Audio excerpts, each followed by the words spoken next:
Hey, Joyful Journeyer. Anita Adams here, your host. And today I'm excited to introduce you to Renee Carole. Renee is a former political staffer, expat, and author who is now using her unique life experiences to help others achieve personal growth and happiness as a life coach. Renee's history is rich and rides much like a roller coaster.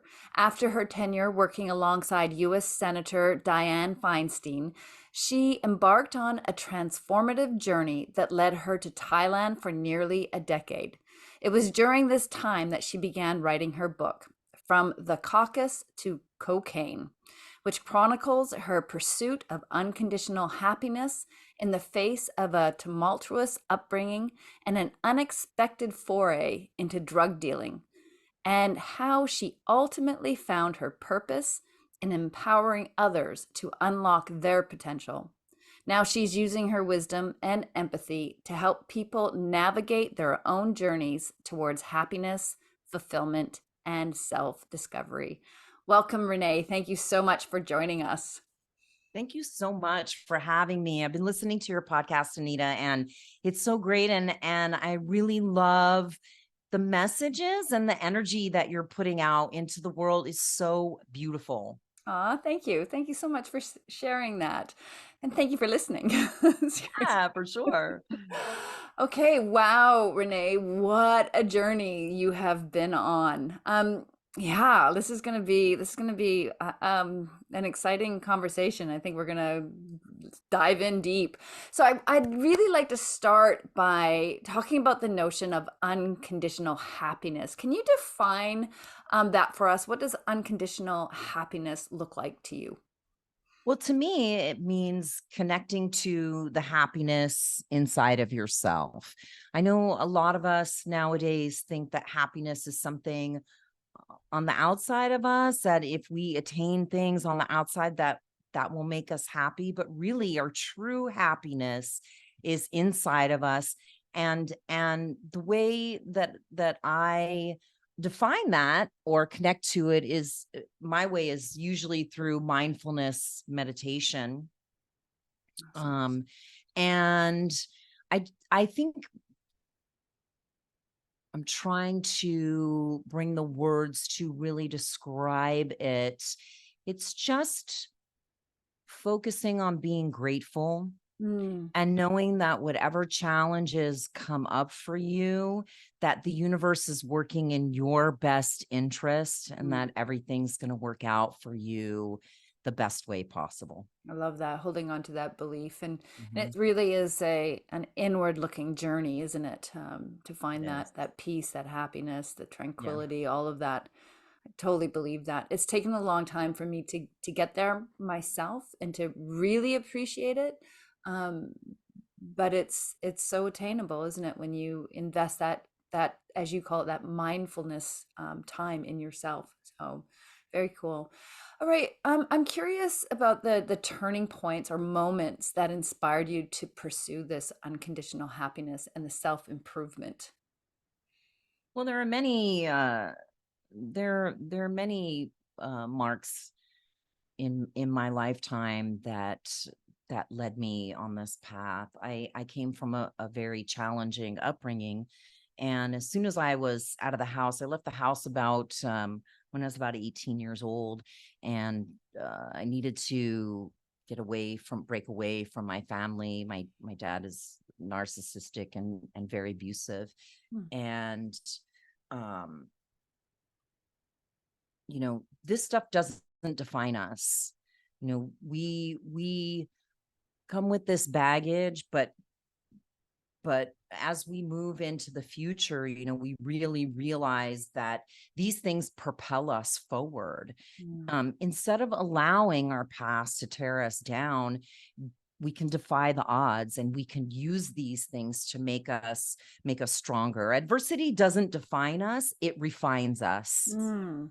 And I know in the darkest of my times, I realized that happiness could be cultivated from within, no matter the external circumstances. And those are the insights that I want to share with other people, especially people who came from abusive or tumultuous upbringings.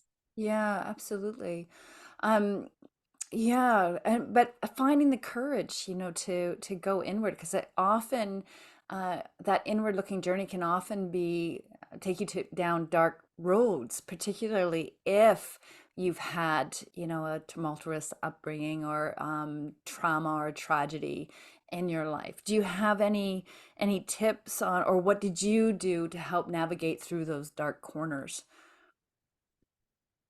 There are so many tools that I found along the way, but I think one of the biggest ones is living and grateful and being grateful for what you Mm. have. Every morning I do a grateful journal, and even the smallest things, even if you think that there's nothing in your life to be grateful for. I mean, you're breathing and your heart is beating, and there's so many other reasons to find ways to uplift yourself.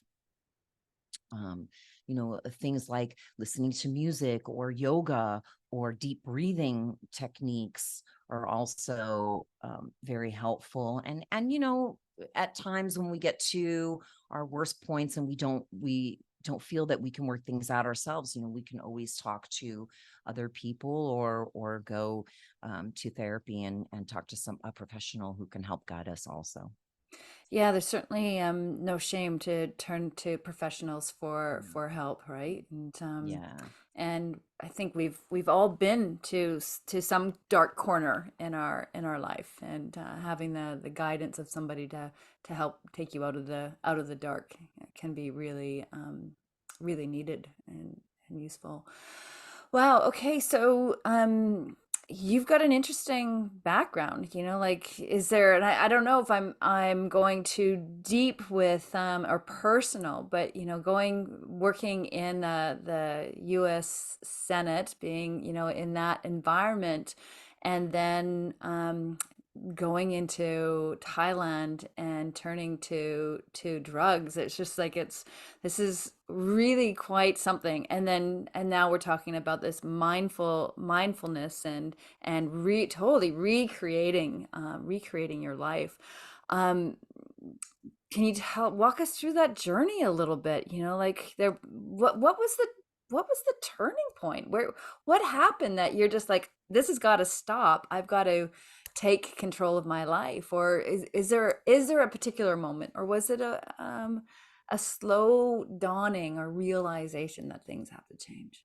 Yeah, I think it came from a lot of work on Mm. myself. When you're a child and you come from a family of abuse, I think it takes us all a while to figure out and get to the root of things. And there's a lot of blame that goes along with the child blames themselves, and there's a lot of inner work that you need to do, especially when you come out of a situation like this. I mean, I'm blessed to have a really positive, outgoing personality, and that's really helped me, um, break out of my shell and also have the courage to talk to people about what was happening to me early on in childhood, Mm. and I was able to get some help um, that way. And yeah, when I got into my 30s, I had this crazy professional life. I ended up in this office, um, being an assistant to many different offices, and the person I ended up working for was a prominent Democratic fundraiser. He was an attorney, and one day he just walked up to the reception desk and said, I said, "Oh, you look nice today." And he said, "I'm going to meet President Bill Clinton. Do you want to go?" And I was just like blown away. And I was like, yeah, thank goodness I wore a good suit that day. And I ended up working for this person, being an executive assistant to this person for 10 years and raised thousands of dollars for the Democrats. And then after he passed away from cancer, and I ended up going to working alongside Senator Feinstein as her assistant and assistant to the state director in the state director of California, and running the office for 5 years. And after that, I went to private sector. I made some money, but I was really needed a change in my life.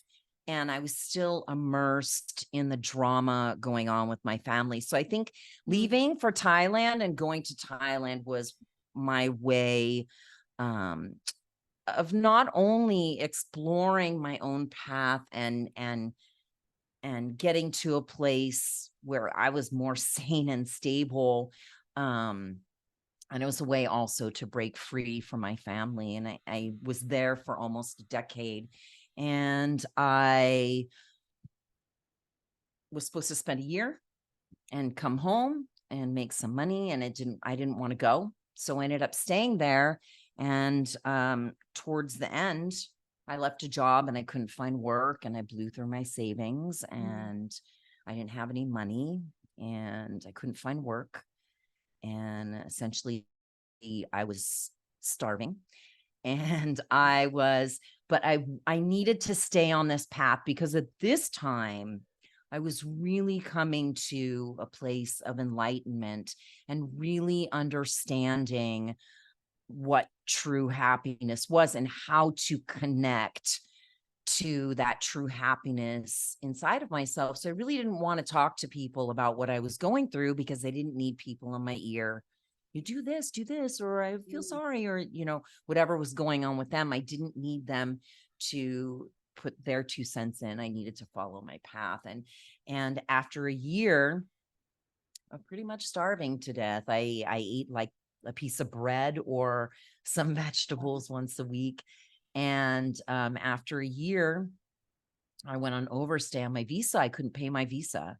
So I was an illegal alien in a foreign country. And this is pretty scary. Yeah. And I didn't have any way to make money or get out. And what was proposed to me was dealing drugs in a foreign country. And I thought that would be my only way out. Wow. Wow. And how long did you do that for? So I was drug dealing for about 2.5 years.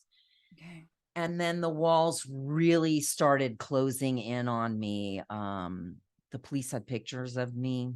They knew Mm. where I lived. Wow. They were gathering evidence on me. And like I said, it was getting really scary. The walls were really closing in on me, and I really needed to get out. By this time, I didn't have any money. COVID had hit, and so all the borders were closed. There wasn't, I couldn't get a hold of any product. And so by this time, the world was getting smaller and smaller. So I needed to get out. I had to contact the embassy, and the embassy got me safely out of Thailand. Wow. Okay. Wow, crazy story. Crazy. Yeah, I'm not sure if I'm getting the timelines, if they're mashing, but to me it sounds like you were going through this enlightenment process, but then you're also having and feeling like you have no choice but to deal drugs to survive, and those two seem at such odds with each other.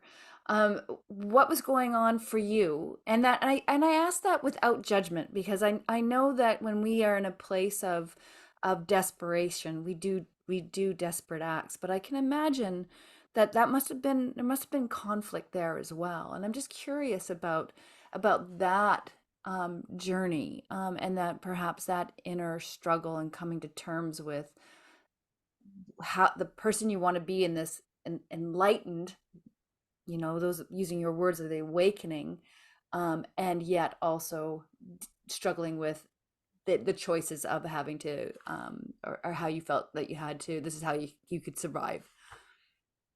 I want to say I appreciate the non-judgment. I know Mhm. that a lot of people that are going to see this are going to, you know, um, judgment will Yep. be in the forefront. But, you know, one of the biggest parts of staying in unconditional happiness is dropping judgment. And that's, you know, not just us judging other people, but on ourselves also. And when you start to do that, you really get a big piece of that happiness pie. It really contributes a lot. So thank you Mm. for that. I appreciate that.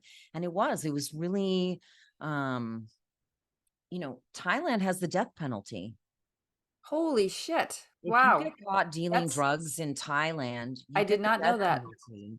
And Wow. and actually, as I chronicle in the book, there was another person on the island that also got caught up in this, a very young girl, and they took her, Oh, and wow. she's yeah, and they gave her the death penalty. They gave her the death penalty. She's a 20-year-old girl, and she actually ended up getting life in prison. So it was this whole thing, but I couldn't pay my rent.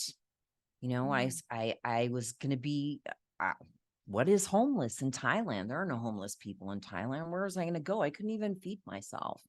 mm, And because I didn't have a legitimate visa, I couldn't get a legitimate job. So there really wasn't a lot of choices for me around this. And I thought I'm just going to make some money and I'm mhm. going to pay my way to get out of this and get out of here. And that was my thinking, and I had to come to terms with it. I really didn't have another choice at that juncture. Right.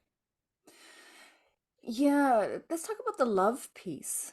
Was because that's so important. How, like you're in pursuit of unconditional love, and yet engaging in an activity that is unloving. So moving through that and coming out the other end, was it upon returning to North America that you were able to tap into a deeper sense of love, or was there a growing sense of love? Like where did you start to really find love for self that you felt like you can really move powerfully forward with becoming an awakened woman today? I think it's very gradual for I me. do It, was- agree. it it came over the years. I mean, I've been in therapy since I was 18, and I was in therapy up until I left for Thailand. And of Yeah. course that helped a lot because, when you come out of that kind of circumstance, that kind of household, your self-esteem is not intact. Mhm. And but when I was in my 20s, I really voraciously started reading every self-help book I could get Mhm. my hands on, and really using my metacognition and asking myself, why was I doing the things that I was doing? Why was I making the choices that I was making?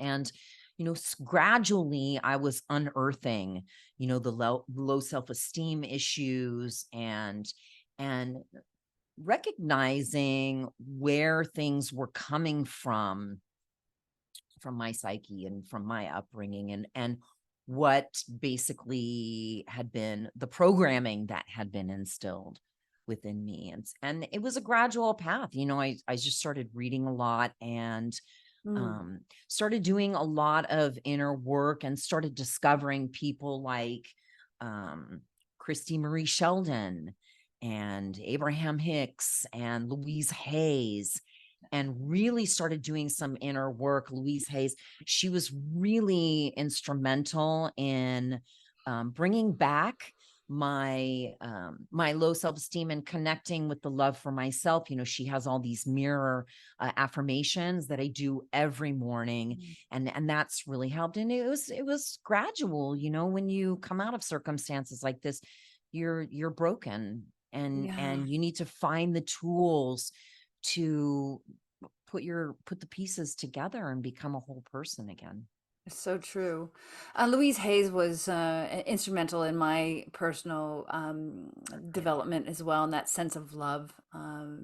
She was one of the first people that introduced me to the idea of that how our thoughts shape our reality. And it's so true, eh? And the way, yeah, that the affirmations, there's all sorts of different tools we now have at our disposal, people writing about all sorts of different things, but just the way we think is so critical to how we act and engage in the world. And I know you talk a little bit about the positive mindset that you adopted, and how has that affected your relationships, and where you've moved in your interactions with others as you've grown with your on your path. It's transformational. It's transformational because everything changes when you are connecting to the happiness inside of yourself and when you truly love yourself. Yeah. There are so many instances where people do things and they do things, sometimes for the wrong reasons or because of reasons they don't understand. But when you truly love yourself and you truly connect to unconditional happiness with inside of yourself, it draws all the positive things to you. It draws positive people towards you. It draws positive circumstances towards you.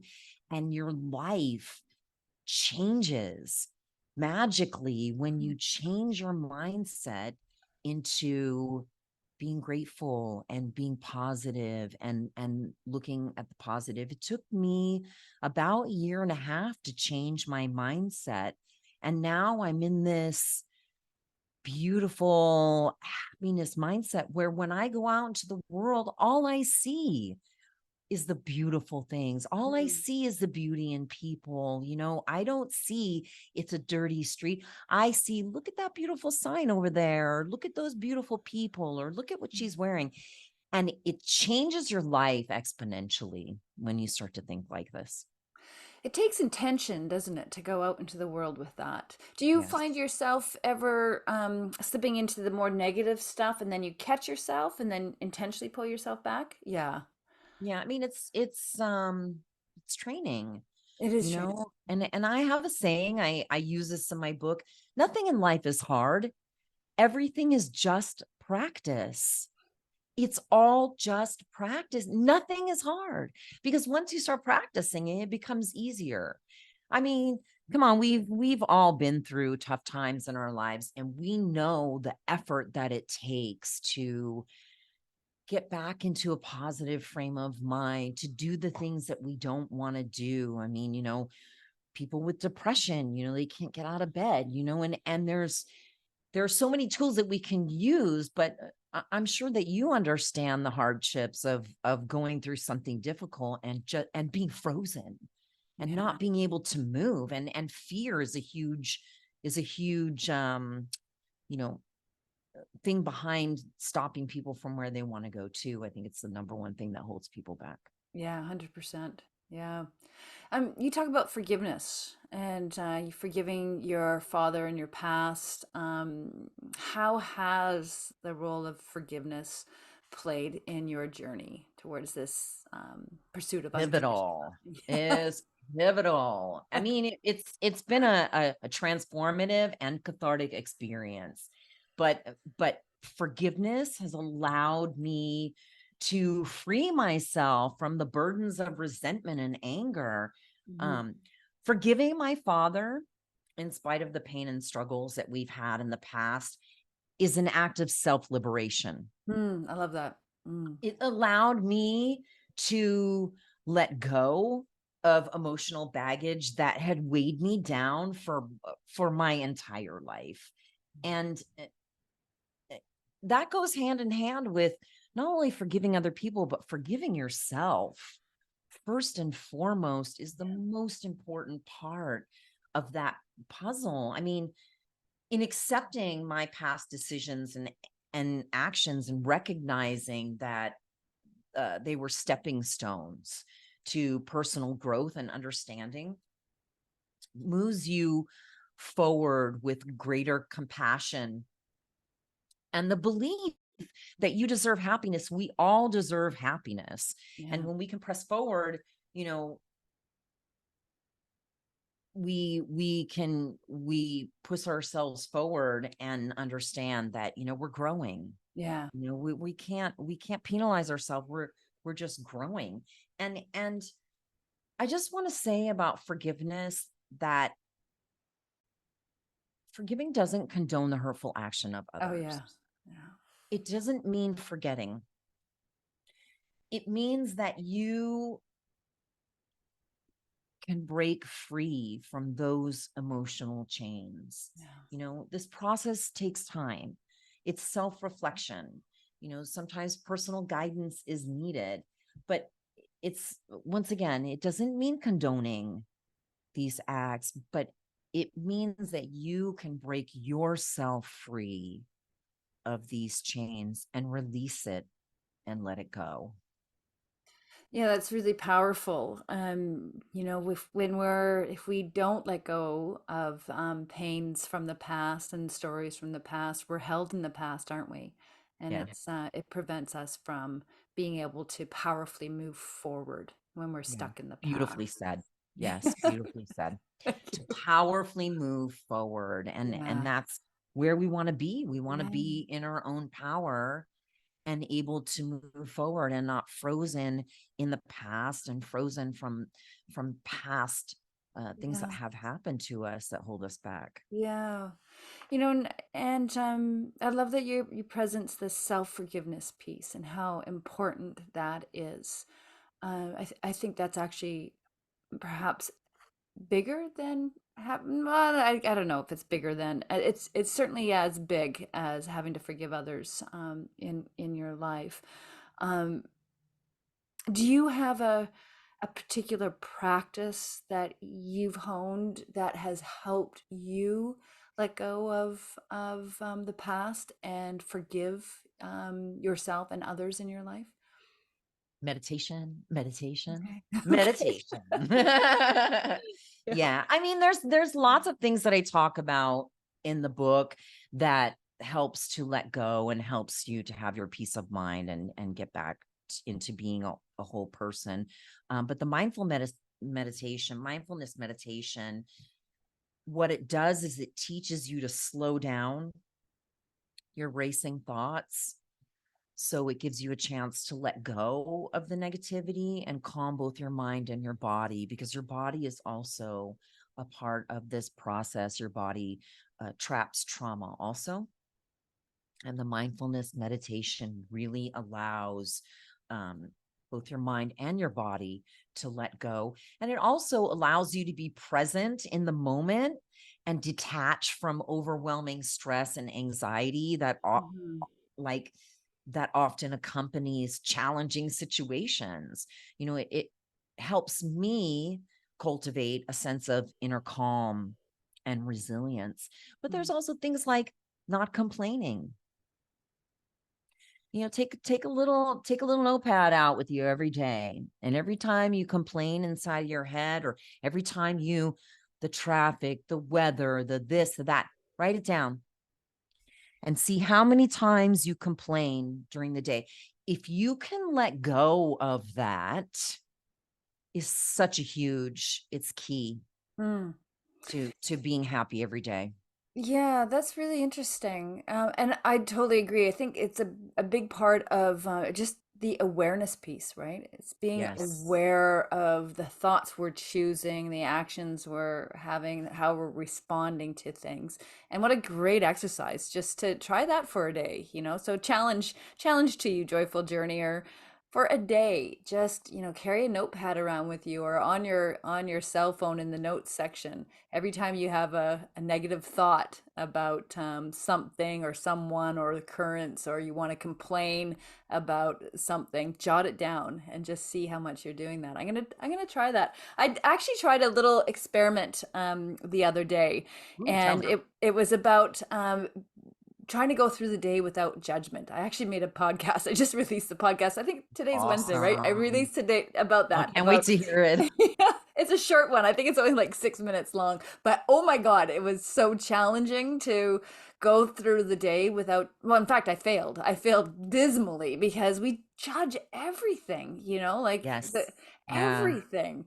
Yeah. And but it was a really interesting exercise, largely because it helped me just be aware wow, you know, making it another judgment. And what you're suggesting is to do the same sort of thing, is become aware of, Yeah. you know, how that voice in our head that wants to complain, that goes down to that negative path. And the more we can practice, as you were saying earlier, practice this, the more awareness we can have. And then I believe that kind of practice leads us to presence.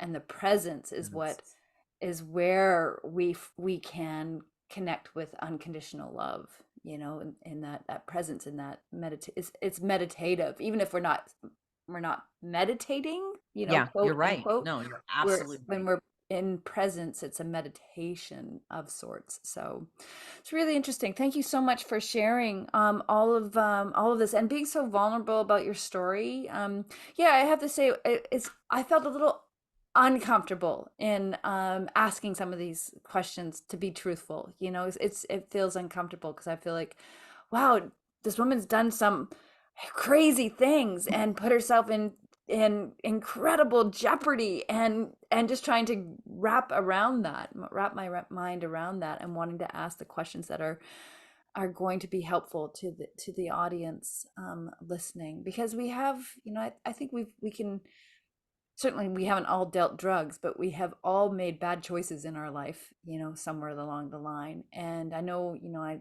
without getting into it, there's, you know, I can reflect on my own life and go, wow, holy shit, Anita, like that was really bad. That was a really bad choice, you know, and I have forgiven myself, you know, because Oh, that's so beautiful. That's so beautiful. yeah, it took a lot of work. It really, Yeah, it does. It yeah, takes a lot of work, yeah. but the conclusion to this is that people that deal with, circumstances that are difficult, it pushes us to the next level of enlightenment. And, Mm, you know, th- I believe there is no bad, sad, or mad. I mm, believe that everything is positive because it pushes you to the next level of enlightenment. And I want to take this stuff now and do the best that I can to help guide others going through situations like this to come out on top and to be happier and more joyful people, because we all deserve more joy and more happiness in our lives. yeah, well said, 100%. So how would somebody connect with you if they wanted to, you know, work with you? So I'm offering a free class, Oh, awesome. and we can do an email, and anybody that wants to contact me, do a free class with them, and yeah, and then just go from there. Hopefully the tools that I can give to somebody else, they can pass along to other people too, and we can help each other, love each other more, and be happier people and live in unconditional happiness every day. Awesome. Great. Well, we'll include your contact information in the show notes, so people can reach out to you directly. Thank you so much, Renee, for showing up and sharing so openly and vulnerably about your experience, and for writing your book. Oh, your book. Where can people get it? Is it on Amazon? So it's not actually published Oh, yet, okay. but I When do leave this early this next year. Okay, okay, It'll so it will be coming out. So stay Stay tuned. tuned. Yes. And Yes. we'll make sure we do some shout outs for you when your book is released. So that's awesome. I'm looking forward to being able to get my hands on that. It sounds like Thank a you so much for powerful having book. me, Anita. Such a great experience and so lovely to connect with you and connect with other people who want to make themselves better people and make the world a better place. It's really such a beautiful thing. Awesome. Yeah, thank you so much, Renee. Really lovely to have you here on the show. And Joyful Journeyer, thank you for tuning in. If you haven't already, please subscribe to the show, write a review, rate us. That helps us go further and reach more people. So, yeah, and thanks. Have a great day, and we'll catch you next time. Bye for now.